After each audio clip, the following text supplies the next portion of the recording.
வாய் எந்துக்கு எதுக்கு எந்திரு AK Q.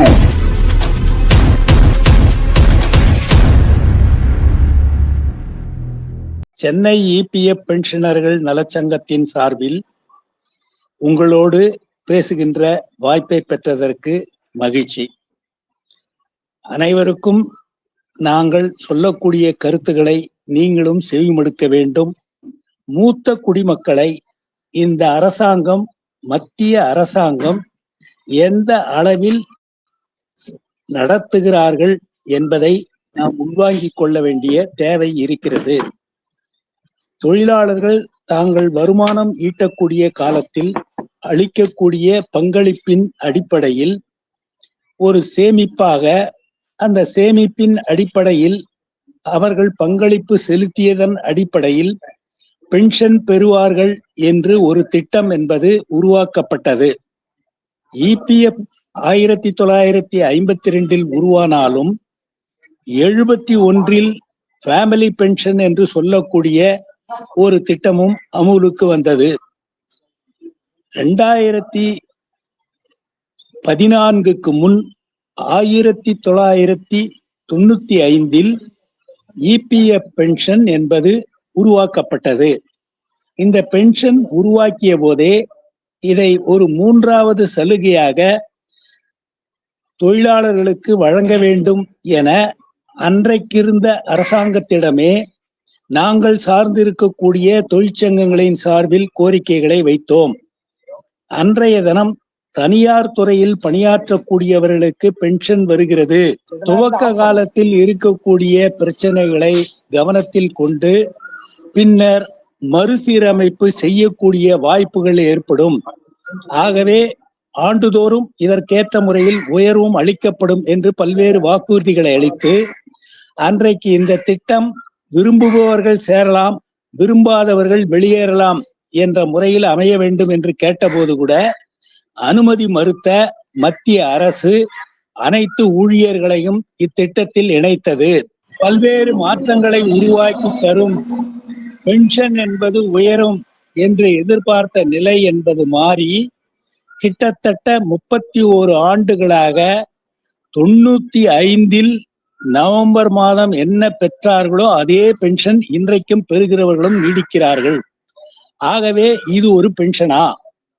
இதில் பஞ்சப்படியை இணைக்க வேண்டும், விலைவாசி உயர்வு இணைக்கப்பட வேண்டும், வருடாந்திர உயர்வு வழங்கப்பட வேண்டும், பல்வேறு மாற்றங்களை உருவாக்க வேண்டும் என்று கேட்டபோது அடிப்படை ஊதியம் என்ற அடிப்படையில் 5000ஐ 6500, 15000 என்று மாற்றினார்கள். இதற்கு பின்னர் இந்த 15000 ரூபாயும் மேலும் உயர்த்த வேண்டும் என்ற கோரிக்கை தொடர்ந்து நீடிக்கிறது.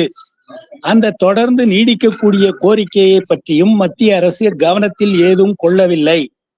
அப்படி உயர்த்தி இருந்தாலும் இஎஸ்ஐயினுடைய அடிப்படை என்பது 21000 என உயர்த்தி இருக்கும் மத்திய அரசு இபிஎஃப்பினுடைய அடிப்படை என்பதை 15000 என்ற நிலையிலேயே வைத்திருக்கிறது என்பதை நாம் பார்க்க முடிகிறது. ஆகவே அவர்களுக்கு வருமானம் வரக்கூடிய வருமானத்தில் ஏற்றங்களை உருவாக்கி கொள்ளுகிறார்கள். அதே உழைப்பாளிகளுக்கு, ஓய்வூதியர்களுக்கு கிடைக்க வேண்டியவற்றில் மாற்றங்களை உருவாக்க மறுக்கிறார்கள். இதுதான் தொடர்கிறது. உச்ச நீதிமன்றத்தின் தீர்ப்பின் அடிப்படையில் உச்ச நீதிமன்றம் கொடுத்த ஒரு தீர்ப்பு, யார் அதிகப்படி பங்களிப்பு செலுத்த தயாராக இருக்கிறார்களோ அவர்கள் செலுத்தக்கூடிய தொகையையும் பெற்றுக்கொண்டு அவர்களை வேறுபடுத்தி பார்க்காமல் அனைவருக்கும் வழங்க வேண்டும் என்ற ஒரு தீர்ப்பு வழங்கப்பட்டது. அந்த தீர்ப்பின் அடிப்படையில் வழங்க வேண்டிய சலுகையை கூட மறுத்து இன்னமும் லட்சக்கணக்கானவர்கள் பெற வேண்டிய பலனை ஒரு சில 1000 பேருக்கு கூட வழங்காத நிலையே நீடிக்கிறது. ஆனால் இத்தகைய ஒரு மோசமான நிலையில் இபிஎஃப் பென்ஷன் இருக்கிற போது பல்வேறு மீடியாக்களில், சமூக ஊடகங்களில் தொடர்ந்து பல்வேறு பொய் செய்திகள் பரப்பப்படுகிறது. இதோ வருகிறது, ஏப்ரல் 1, மே 1 மாதம் 7500 ரூபாய் வருகிறது என்ற செய்தி சமூக ஊடகங்களில் பரவலாக பரப்பப்பட்டது. அது நிதியமைச்சரிலே இருந்து பல்வேறு பொறுப்புகளிலே இருப்பவர்கள் எல்லாம் சொல்லுவதைப் போல செய்திகள் விளம்பரப்படுத்தப்படுகின்றன. ஆனால் அதை நம்பி பென்ஷனர்கள் வந்துவிடும் என்று எதிர்பார்த்து காத்திருக்கிறார்கள். ஆனால் ஒரு சிறிய பஞ்சப்படி உயர்வை கூட, விலைவாசி உயர்வுக்கேற்ப அவரவர்கள் பெறுகிற பென்ஷனுக்கு அந்த பென்ஷன் என்பது விலைவாசிக்கேற்ப இருக்க வேண்டும் என்பதற்கான அந்த பஞ்சப்படி உயர்வை கூட வழங்க மறுக்கிற அரசு ஒரு பக்கம் பொய் செய்திகளை பரப்பிக் கொண்டிருப்பதை ஆதரிக்கிறது. இதை தடுப்பதற்காக இபிஎஃப்ஓ நிர்வாகமோ மத்திய அரசோ எந்த நடவடிக்கையும் எடுக்கவில்லை. ஆகவே இத்துடன் மட்டுமல்லாமல் கடந்த காலங்களில் வழங்கி கொண்டிருந்த ஆர்ஓசி என்று சொல்லக்கூடிய சலுகையும், அல்லது 20 ஆண்டுகள் ஒருவர் இந்த இபிஎஃப்ஓவிற்கு ஓய்வூதிய பலனுக்காக பணம் செலுத்தி இருந்தால் 2 ஆண்டுகள் அவர்களுக்கு கூடுதலான போனஸாக வழங்கப்படும் என்ற நிலையும், இன்னும் பல்வேறு கம்யூட்டேஷன் என்ற சலுகைகளும் இருந்ததையெல்லாம் வாபஸ் பெற்றுக் கொண்டதோடு மட்டுமல்லாமல் இன்றைக்கு நீதிமன்ற தீர்ப்பை முறையாக அமுல்படுத்தாததோடு மட்டுமல்லாமல் அலைகழிக்க வைக்கக்கூடிய ஒரு அவல நிலை நீடிக்கிறது. எல்லா கணக்கு வழக்குகளையும் சமர்ப்பித்தாலும் அவர்கள் இபிஎஃப்ஓவிடம் ஆதாரம் இல்லை, அல்லது மூடிவிட்ட நிறுவனங்களில் நீங்கள் பெற்று வர வேண்டும், அல்லது இவை கொடுத்தவை சரிதானா என்பதை நாங்கள் சரிபார்க்க வேண்டும் என்ற முறையில் பல்வேறு தட்டிக்கழிப்புகள் நடைபெற்று இன்றைக்கு பல லட்சக்கணக்கானவர்கள் பெற வேண்டியதை ஒரு சில 1000 பேர் கூட உயர் பென்ஷன் பெற இயலாத நிலையில் மத்திய அரசு உருவாக்கிவிட்டது. இதை எதிர்த்து வழக்கறிஞர்கள் மூலம் நீதிமன்றம் சென்றாலும் நீதிமன்றத்திலும் நீதி கிடைப்பதை தடுப்பதற்காக பல்வேறு தடைகளை இபிஎஃப்ஓ நிர்வாகம் உருவாக்கி வருகிறது, காலதாமதம் செய்கிறது.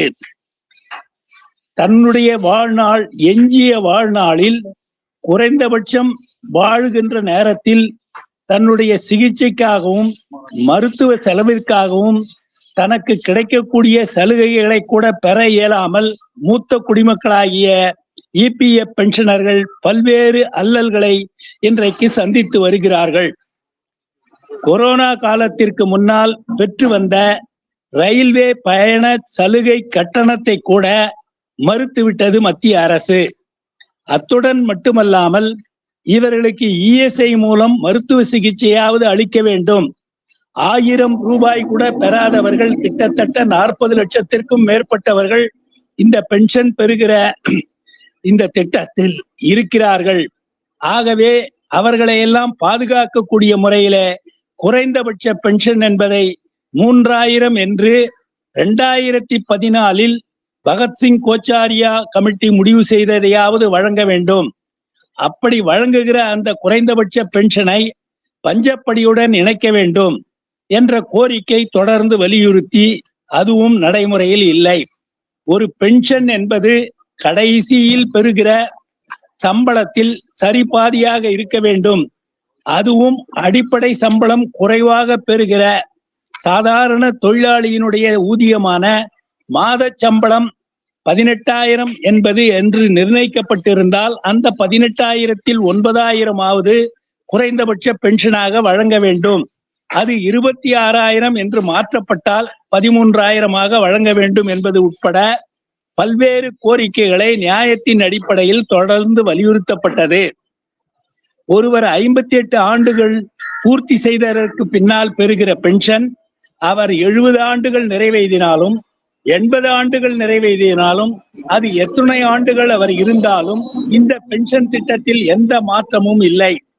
ஆனால் இதையெல்லாம் வழங்கக்கூடிய அளவிற்கு இபிஎஃப் பென்ஷன் நிதி நிறுவனத்தில் பொருளாதார சூழல் என்பது இருக்கிறது என்று பல்வேறு தரவுகள் வெளிப்படுத்தி இருக்கிற விளக்கங்கள் எல்லாம் தொடர்ந்து செய்திகளாக பல்வேறு பத்திரிகைகளில், பாராளுமன்றத்தில், இபிஎஃப்ஓவின் ஆண்டறிக்கையில் வெளியிடப்பட்டுள்ளது. ஆக ஆண்டுதோறும் பெறுகிற வட்டி தொகையில் சரிபாதி தொகையை கூட பென்ஷனாக வழங்காத ஒரு அவல நிலையே இபிஎஃப் பென்ஷனில் நீடிக்கிறது. இத்தகைய நிலைமையை மாற்றுவதற்கு ஏராளமான வாய்ப்பு இருந்தும் மத்திய அரசு கிஞ்சிற்றும் கவலைப்படாமல் தொழிலாளர்களின் நலன் என்று வந்தால் அது குறைந்தபட்ச ஊதியமாக இருந்தாலும் மறுப்பது, குறைந்தபட்ச பென்ஷன் உயர்த்தி தர வேண்டும் என்றாலும் மறுப்பது, அவர்களது பயண கட்டண சலுகையை மறுப்பது, இஎஸ்ஐ போன்ற மருத்துவ உதவிகளை மறுப்பது என ஏராளமான முறையில் அவர்களை வஞ்சித்து வருவதை கண்டித்து வருகிற ஜூலை மாதம் 26ஆம் தேதி கோவையிலே நாங்கள் மாநில அளவிலே கூடி மத்திய அரசை கண்டித்து பல்வேறு நடவடிக்கைகளை எடுப்பதற்காக மாநாடாக தமிழகம் முழுவதும் இருக்கக்கூடியவர்களை திரட்டி நடத்த உள்ளோம். அந்த மாநாட்டில் எடுக்கக்கூடிய முடிவுகளாக நேரடி நடவடிக்கைகளாக பல்வேறு நடவடிக்கைகளை எங்களது சங்கம் எடுக்க இருக்கிறது. தோழர்களே, அகில இந்திய அளவிலே இருக்கக்கூடிய பல்வேறு அமைப்புகளின் கோரிக்கைகளின் அடிப்படையில் மாதந்தோறும் 16ஆம் தேதி எல்லா இபிஎஃப்ஓ அலுவலகங்களின் முன்னாலே குறைந்தபட்ச பென்ஷனை உயர்த்து, வழக்கு மன்றத்தில் கொடுத்த தீர்ப்பை அமுல்படுத்து, ரயில் பயண கட்டண சலுகையை உடனே அமுல்படுத்து, மருத்துவ சலுகையை வழங்கிவிடு, சமூக நல திட்டங்களில் குறைந்தபட்ச பென்ஷன் என்பதை இறுதிப்படுத்து என்ற கோரிக்கைகளை முன்வைத்து தொடர்ந்து போராடுவதற்கான முன்முயற்சிகளை திட்டமிட்டு செயல்படுத்துவதற்காக இந்த மாநாடு நடைபெறுகிறது. தமிழக அரசின் சார்பில் அண்டை மாநிலங்களான கேரளாவை போல் பாண்டிச்சேரியை போல் நீங்களும் 1000 கூட பெறாத இந்த தனியார் துறை ஊழியர்களையும் கவனத்தில் மேற்கொண்டு அவர்களுக்கும் குறைந்தபட்சம் பென்ஷன் என்பதை ஒரு 3000 அளவிலாவது வழங்க வேண்டும் என்ற முறையிலே உங்களது திட்டங்களை மாற்றி அமைத்து சமூக பயன்களை அவர்களுக்கு அளிக்க வேண்டும். இதை பாண்டிச்சேரியிலும் கேரளாவிலும் 1000 கூட இபிஎஃப்ஓவில் பெறாதவர்களுக்கு உதவிக்கரம் நீட்டக்கூடிய செயல் திட்டங்களை வகுத்திருக்கிறார்கள். கேரளாவில் மூத்த குடிமக்களுக்கான மாநில அமைச்சரையே உருவாக்கி இருக்கிறார்கள், தேவைகளை அவர்கள் மூலம் தீர்த்து கொள்ளுவதற்காக என்பதை நாம் பார்க்க முடிகிறது. ஆகவே இந்த நாட்டின் கடந்த காலத்தில் உழைத்து வளத்தை உருவாக்கிய உழைப்பாளி மக்களை, மூத்த குடிமக்களை வஞ்சிக்கின்ற ஒரு அரசாக மத்தியிலே இருக்கிற அரசு கடந்த 12 ஆண்டுகளுக்கும் மேலாக தொடர்ந்து நீடித்து வந்தாலும் கொடுத்த வாக்குறுதிகள் எதையும் அவர்கள் நிறைவேற்றவில்லை. அவர்கள் எதிர்க்கட்சியாக இருந்தபோது மாதந்தோறும் 3000 வழங்க வேண்டும் என்று கேட்டவர்கள். 2019ஆம் ஆண்டு மாதந்தோறும் 2000 நாங்கள் உடனே வழங்குவோம் என்று சொன்னவர்கள். அதற்கு அடுத்து பல்வேறு முறைகளிலே தொடர்ந்து 7500 ரூபாய் இதோ வருகிறது அதோ வருகிறது என்று சமூக ஊடகங்களிலே அவர்கள் சார்ந்த தொழிற்சங்க அமைப்புகளின் சார்பிலே அறிவிப்புகளை வெளியிட்டு ஏமாற்றி கொண்டிருக்கக்கூடிய சூழலே தொடர்கிறது. இப்படிப்பட்ட ஒரு ஏமாற்றமான சூழலில் எவ்வளவு காலம்தான் பொறுமையாக போராடுவது, மனுக்களை அளிப்பது, அரசிடம் கோரிக்கைகளை வைப்பது? இவற்றுக்கு அடுத்த கட்டமாக அகில இந்திய அளவிலே இருக்கக்கூடிய அனைத்து அமைப்புகளையும் ஒருங்கே திரட்டி அவர்கள் மூலமாகவும் நடவடிக்கைகளை தீவிரப்படுத்த வேண்டும் என்று செயல் திட்டம் அகில இந்திய பென்ஷனர்களின் சங்கங்களின் சார்பில் எடுக்கப்பட்ட முடிவுகளின் அடிப்படையிலே நாங்கள் தொடர்ந்து செயல்பட உள்ளோம். மூத்த குடிமக்களை வஞ்சிக்கின்ற எந்த அரசும் நீடிப்பதிலே அர்த்தமில்லை. ஆகவே உழைத்து உங்களுக்கு, அரசுக்கு, நாட்டுக்கு பாடுபட்டவர்களுக்கு உரிய நியாயத்தை வழங்கிட வேண்டும். வழங்க மறுப்பின் எங்களால் இயன்ற அளவிற்கு எங்களது போராட்டங்கள் தொடர்ந்து தீவிரமடையும் என்பதை இந்த நேரத்திலே தெரிவித்துக் கொண்டு, இபிஎஃப்ஓ பென்ஷனர்களின் நலன்களை பாதுகாக்கக்கூடிய முறையிலே உரிய நடவடிக்கைகளை மத்திய அரசு மேற்கொள்ள வேண்டும் என்ற வேண்டுகோளை அவர்கள் முன்னாலே வைக்கிறோம். அந்த வேண்டுகோளை ஏற்று அவர்கள் உரிய நடவடிக்கைகளிலே ஈடுபட வேண்டும். கடைசியாக நடைபெற்ற சிபிடி கூட்டங்களில் கூட குறைந்தபட்ச பென்ஷனை உயர்த்தி தருவோம் என்ற முறையில் பேசிய தொழிலாளர் நல அமைச்சர் தற்போது அமைதி காப்பதன் அர்த்தம் என்ன? ஆகவே மத்திய அமைச்சர்கள் பேசுகின்ற பேச்சுக்கள் ஒன்றாகவும் அதனுடைய செயல் வேறு விதமாகவும் இருப்பதை நாம் பார்க்கிறோம். ஆகவே அத்தகைய நிலையை மாற்றி வஞ்சிக்கப்படுகின்ற மூத்த குடிமக்களை பாதுகாக்க வேண்டும்.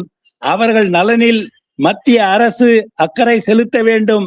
அதற்கு உரிய நடவடிக்கைகளை EPF மூலம் எடுக்க வேண்டும் என்ற வேண்டுகோளை வைத்து இந்த மாநாடு நடைபெறுகிறது. இந்த மாநாட்டின் கோரிக்கைகள் நிறைவேற்றப்படும் வரை உறுதியாக பென்ஷனர்கள் போராடுவார்கள். வெற்றி பெறும் வரை போராட்டம் தொடரும் என்ற முறையிலே எங்களது நடவடிக்கைகள் அமையும் என்று சென்னை EPFO பென்ஷனர் நல சங்கத்தின் சார்பில் தெரிவித்துக் கொள்கிறோம்.